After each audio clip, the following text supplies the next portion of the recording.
Hi అండి. కుక్కర్‌లో పప్పు ఉడకబెడితే తొందరగా ఉడుకుద్దన్న పేరే గానండి, దాన్ని మనం సరిగ్గా చూసుకోకపోతే దానికి కోపం బాగా వచ్చేసి అది స్నానం చేసి మనకు కూడా స్నానం చేపిస్తుంది. అదేనండోయ్ వాటర్ ఎక్కువైతే అది పొంగి ఇల్లంతా ఒళ్ళంతా పడే విషయం గురించి మాట్లాడుతున్నానండి. అలా అవ్వకుండా ఉండాలి అంటే ఒక మంచి చిట్కా అయితే చెప్తాను. వీడియో చివరి వరకు చూడండి. ఎంతైనా కుక్కర్‌కి ఓపిక ఎక్కువ కదండీ.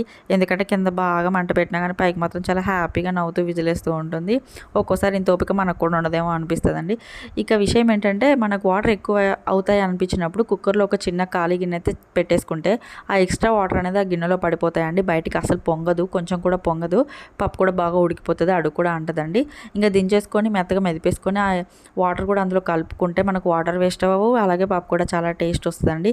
ఈ చిట్కా అయితే నాకు చాలా బాగా నచ్చిందండి. ట్రై చేయండి, మీకు కూడా తప్పకుండా నచ్చుతుంది. ట్రై చేశాక మాత్రం నాకు కామెంట్ చేయడం మాత్రం అస్సలు మర్చిపోవద్దండి. ఈ వీడియో మీకు నచ్చినట్లయితే ప్లీజ్ లైక్, షేర్, సబ్స్క్రైబ్.